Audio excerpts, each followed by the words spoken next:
The Battle of Secrets, the tale of Jasus and the Crimson Fangs. In the shadowed halls of history, where secrets are as powerful as any weapon, there stands a legend, a battle fought not with armies or weapons, but with whispers, lies, and the shadows themselves. This is the story of the Battle of Secrets, where Jasus, the god of espionage, faced his greatest adversary yet, the Crimson Fangs, a covert society bent on reshaping the world using the most dangerous weapon of all, hidden knowledge. The Crimson Fangs were an ancient order, formed in the deepest corners of the world, their origins lost to time. Unlike other secret societies, the Fangs were not after gold, power, or wealth. Their mission was far more dangerous, to unearth the truths that the gods had hidden away. They believed that by revealing these truths, they could reshape the very fabric of reality. They sought knowledge that had the potential to unravel the cosmic order, truths that could drive entire nations to ruin or bring gods to their knees. For centuries, the Fangs worked in secrecy, infiltrating kingdoms, manipulating world events, and collecting fragments of forbidden knowledge. They were patient, methodical, and ruthless. Their leader, known only as Viper, was a figure of mystery, feared for his ability to unearth even the most well-hidden truths. Viper's ultimate goal was to uncover the Codex of Truth, a mythical artifact said to contain the ultimate knowledge of the universe, the ability to reveal all secrets and undo the fabric of reality itself. The gods knew that the Fangs' mission could spell the end of the world as they knew it. If the Codex were ever revealed, the consequences would be catastrophic. And so, in their desperation, they turned to Jasus, the god who moved unseen in the world of shadows and secrets. Jasus had long been the guardian of secrets, working from the shadows to ensure that dangerous knowledge remained hidden. When the gods called upon him to stop the Crimson Fangs, he understood that this would be no ordinary mission. To defeat the Fangs, he would have to outwit them at their own game. He would need to infiltrate their ranks, uncover their secrets, and destroy their plans without ever revealing his true identity. The gods granted Jasus a vision, the Fangs' ultimate meeting place, a fortress hidden deep in the mountains, far from the reach of mortal men. It was there that Viper and his inner circle would gather to unlock the final pieces of the Codex. Jasus knew that time was short. He had no choice but to move swiftly, using every ounce of his cunning and ability to manipulate the shadows. Jasus began by creating an intricate web of lies, each strand woven carefully to mislead the Fangs. He assumed many identities: a merchant from the East, a traveling scholar, a high-ranking diplomat.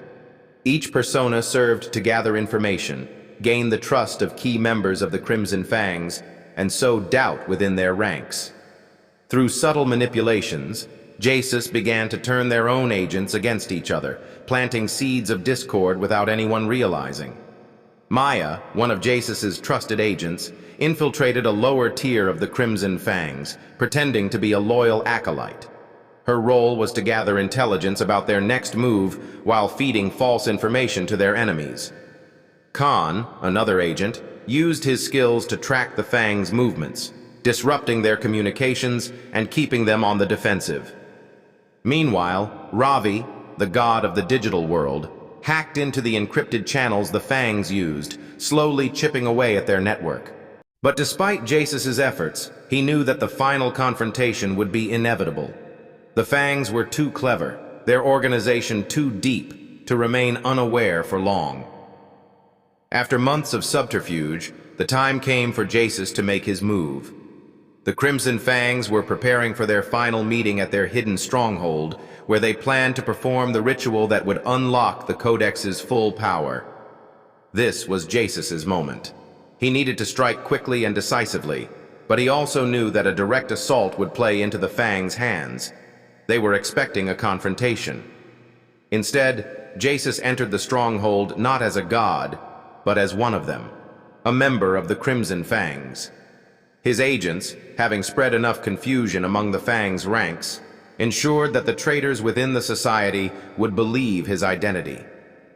Disguised and with his mind sharp as ever, Jasus slipped through the fortress's defenses and approached the inner sanctum where the Codex was kept.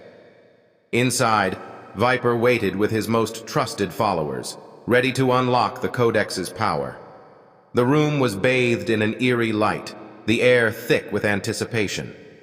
Viper stood before an ancient altar where the Codex lay, beneath a veil of swirling energy. It was then that Jasus revealed himself, not with violence, but with words. In a calm, measured voice, Jasus spoke. "The truths you seek will destroy you. You cannot bear the weight of the knowledge in this codex.